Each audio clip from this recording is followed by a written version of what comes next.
The afternoon air in India's Gir forest was heavy, thick with the sweet scent of acacia blossoms and the earthy aroma of soil after the monsoon. That's when the sound came. It wasn't the territorial roar that echoed through the hills at dawn, nor the call of an exotic bird. It was a low, guttural call that vibrated through the air, a note of pure intention that sent a shiver down the spine of Forest Ranger Kiran.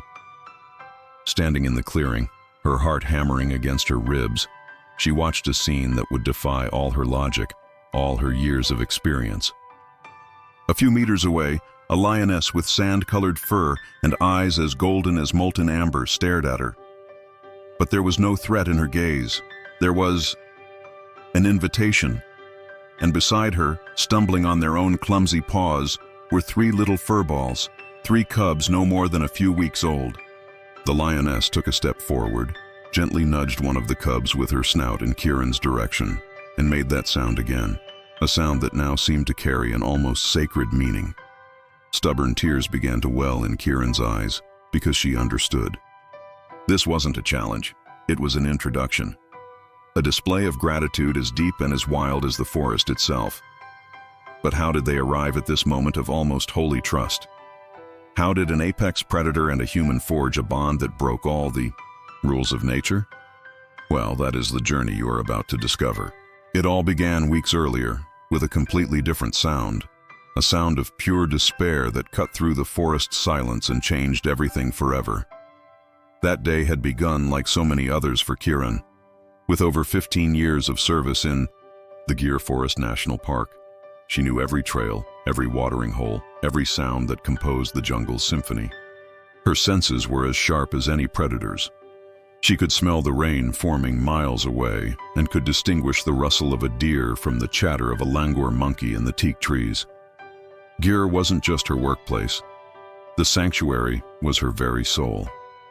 Did you know that the Gir forest is the last refuge in the world for the Asiatic lion? They are a precious population, a genetic treasure that Kiran had sworn to protect with her life. That morning, while on her usual patrol with Priya, the park's young and dedicated veterinarian, she felt that something was off. The air was too still. The birds, usually so vocal, seemed to have fallen silent out of respect for an unseen presence. That's when they heard it. A faint whimper, an echo of pain barely distinguishable from the hum of insects. Kiran stopped the jeep immediately, her body tense. The first lesson the forest teaches is that everything has a voice, and you must learn to listen. Pain, fear, joy. Everything communicates, not in words, but in energy. Have you ever stopped to think about how, in our own lives, we often ignore the subtle cues people and our environment give us? A tired glance, a prolonged silence. They are silent cries waiting to be heard. Following the sound on foot, their hearts in their mouths, they pushed through the dense vegetation, the smell of crushed foliage under their boots mixing with the humid air. The whimper grew louder, now punctuated by a low, frustrated growl. Now take a deep breath and picture the scene. Behind a thick carissa bush, they saw her. A magnificent lioness, her golden coat smudged with dirt and dried blood. One of her hind legs was caught in a rusty wire snare, likely an old and forgotten trap, which tightened cruelly into her flesh with every attempt to break free. Her eyes, normally fierce and full of authority, now shone with a mixture of panic and exhaustion. She was a cornered animal, wounded and terrified. Any wrong move, any sign of a threat, and this force of nature could turn on them in the blink of an eye, even in her weakened state. Kiran exchanged a tense look with Priya, whose hand was already resting on the tranquilizer dart rifle. The situation was incredibly delicate. The lioness's life was hanging by a thread, and the danger to them both was palpable, almost like a living entity between them in the dense woods. The protocol was clear. Priya, with sweat trickling down the side of her face, was already calculating the tranquilizer dose. It was standard procedure: sedate, treat, release. Fast, efficient, and safe for the team. But Kiran held up a hand, a subtle gesture that stopped Priya's world. Kiran's eyes weren't on the wire, nor on the wound.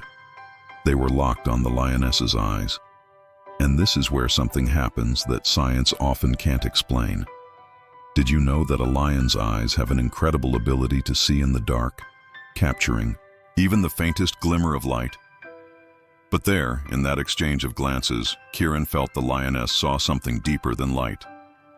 She saw intention.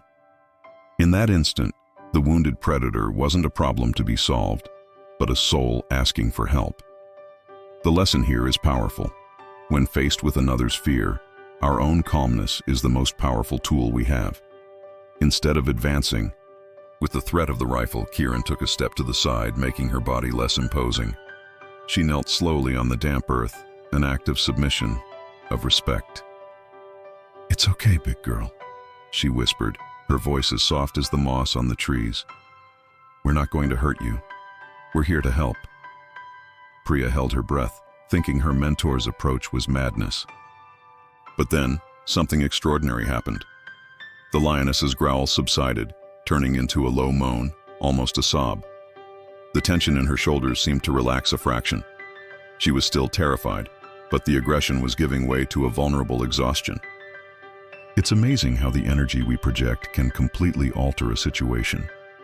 How many times in life, out of fear, do we bare our teeth when all we really need is an outstretched hand?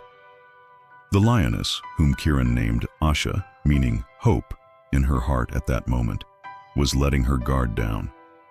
If stories like this, which reconnect us with the essence of life, touch your heart, consider leaving a like so this message of empathy can reach more people. It was then, as she inched closer, that Kiran noticed it. A subtle detail, but one that made her blood run cold. The lioness's teats were swollen, visibly full of milk. She wasn't just hunting for herself. She was a mother, and she was desperately trying to get back to her cubs. The central problem had just revealed itself in all its devastating urgency. It was no longer about saving one life, but potentially 3, 4, or maybe more. Every minute Asha spent trapped there was a minute her cubs spent alone, vulnerable to other predators, to hunger, to the cold. The desperation in her eyes took on a new, terrible meaning. Sedation, once the most obvious solution, now became a huge risk. If they sedated her, how long would it take for her to wake up and find her way back? What if she became disoriented? Would the cubs have enough time? The forest doesn't wait. Wildlife is relentless in its efficiency. Suddenly, the pressure on Kiran and Priya's shoulders multiplied 1,000-fold. The choice they made next could save or condemn not just one, but an entire family. "No," Kiran said, the word sounding as firm and resolute as the ancient rocks of Gir. "We're not sedating her." Priya looked at her as if she had lost her mind. "Kiran, that's suicide. The protocol exists for a reason. Her leg is infected, she's in pain. The slightest wrong move and she could kill us." But Kiran shook her head, her eyes never leaving the lioness. "The protocol doesn't account for waiting cubs, Priya. If she goes to sleep now, they die. That's the only rule that matters now." It was one of those life-defining decisions, a turning point where logic and intuition go to war. The lesson here is profound. Sometimes courage isn't about following the plan, but having the audacity to create a new one based on nothing more than empathy and a gut feeling. Think about your life. How many times has the fear of breaking a rule stopped you from taking the action your heart knew was right? Kiran's plan was unthinkable. She would cut the wire herself with the lioness wide awake. It would be a pact of mutual trust, a field surgery balanced on the razor's edge of interspecies communication. The preparation was a ballet of slow, deliberate movements.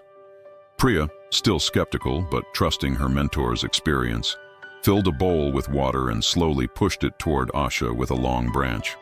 The lioness, exhausted and dehydrated, hesitated, then lapped at the water ravenously, the harsh sound of her tongue echoing in the clearing. While she was distracted, Kiran began her approach. In her hand, a pair of heavy-duty wire cutters, which looked tiny for the task ahead. Every step was a silent prayer. The lioness's scent was strong, wild, a mix of dust, blood, and musk that filled the air. Kiran could hear the animal's ragged breathing, feel the heat radiating from her body. She knelt beside the injured leg, avoiding looking directly at the wound so as not to convey anxiety. Instead, She looked again at Asha's face, whispering calming words, promises of relief and freedom. Do you have any idea of the strength that lies there? A lion's jaw can exert a pressure of over 1,000 pounds, enough force to crush bone like twigs. And that jaw was inches from Kiran's arm. Pause for a second and feel the tension in the air. The buzz of insects, the drip of a leaf, the cold metallic sound of the cutter's opening. The distance between life and death, right there, was the thickness of a rusty wire and the strength of a silent promise exchanged between two mothers of different species. Kiran positioned the cutter's blade over the wire. Asha lifted her head, a low growl vibrating in her chest, not of threat, but of anticipated pain. Shh, I know. Just one more second, Asha. Be strong, Kiran murmured. She closed her eyes, and with all the strength in her arms squeezed, there was a sharp, violent metallic snap that echoed through the forest. The wire broke. In that same instant, driven by adrenaline and the sudden relief from pain, Asha let out a deafening roar and leaped to her feet, turning with shocking speed toward where the pain had come from. All Priya could see was a golden blur and Kiran's muffled cry. The most feared moment had become a reality. If you feel connected to this journey of courage and believe in the strength of these unlikely bonds, subscribe to the channel so you don't miss the electrifying conclusion to this story. And now I want to know from you, if you were in Kiran's place, would you have taken the risk and trusted your intuition, or would you have followed the safe protocol of using a tranquilizer? Tell me in the comments what your inner compass would do. Say, Priya's world narrowed to a tunnel of panic. The roar, the sudden movement, Kiran's body falling backward into the undergrowth. It all happened in a split second. Kiran! She screamed, the name tearing from her throat as her instinct made her raise the rifle. But she froze. What she saw next defied logic, biology, and fear. Kiran was on the ground, yes, but there were no claws or fangs. Instead, the immense lioness, Asha, was standing over her. For an instant that lasted an eternity, time stopped. The only sound was Priya's ragged breathing and the rush of blood in Kiran's ears. The lioness's head lowered slowly, and Priya's heart skipped a beat, expecting the worst. But then, the unthinkable happened, with a gentleness that seemed impossible. For such a powerful creature, Asha dragged her rough, warm tongue across Kiran's cheek. It wasn't an attack, it was a kiss. A gesture of thanks, of acknowledgement, a lick that sealed the pact of trust they had made. Kiran lay paralyzed, feeling the sandpaper texture of the lioness's tongue on her skin, the warm breath that smelled of the wild. It was the final surrender of fear, on both sides. There, in that moment, there was no human and animal, only two souls understanding each other in a language far older than words. And this brings us to a fascinating fact. Research suggests that large cats, like lions, have exceptional long-term memory, especially when associated with highly emotional events, whether of threat or of kindness. They don't forget a face that offered them help. The lesson that remains is universal. True compassion is a language that even the wildest of creatures can understand. It unties the knot of fear and builds bridges where only walls once stood. Now think about your own relationships. How many times has a genuine gesture of kindness or forgiveness transformed a conflict into a connection? That sacred moment lasted only a few seconds. Asha took a step back, her golden eyes fixed on Kiran one last time. There was a new expression in them, no longer of panic but of focused urgency. With an almost imperceptible nod, she turned and, limping noticeably, vanished into the thick foliage as quickly as she had appeared. The relief that flooded Priya was so overwhelming, her legs felt weak.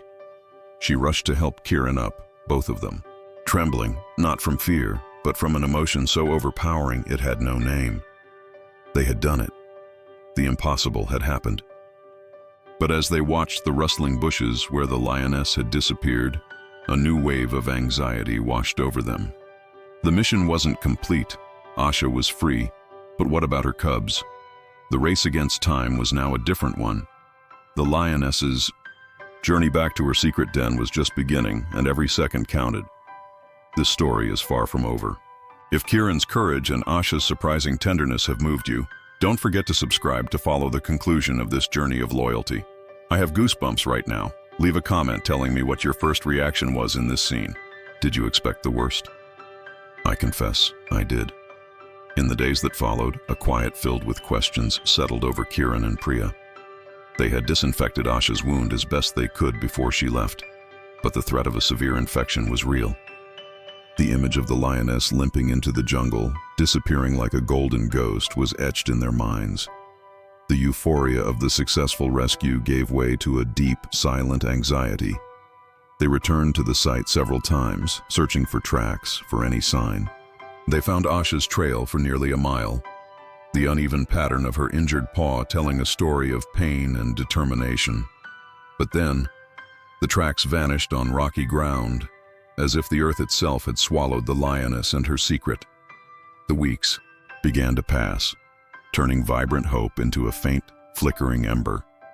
Life in the park went on, with its daily demands, but for Kiran, every distant roar, every movement in the tall grass, brought the same painful question.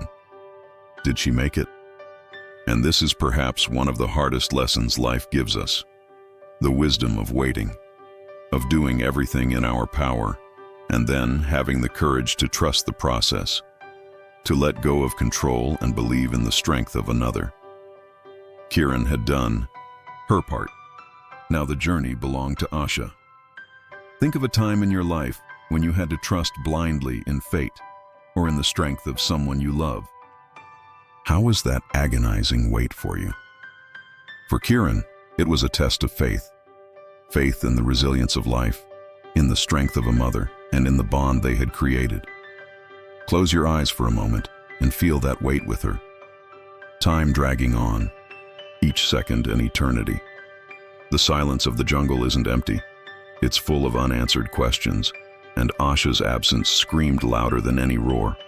Pessimism began to creep in. Maybe the infection had won. Maybe the cubs were already... No. She wouldn't let herself complete the thought, and then, nearly a month later, when hope was just a distant memory, something happened. Kiran was on a routine patrol, her heart heavy with resignation, near the area where it all began. The air was still and hot. That's when she heard a sound, not the pained whimper from before, but a faint, high-pitched mew. And here's a fascinating detail about survival. Lion cubs are born blind and completely dependent, and their calls or mews are so faint they can barely be heard from more than 100 yards away. It's a defense mechanism to avoid attracting predators.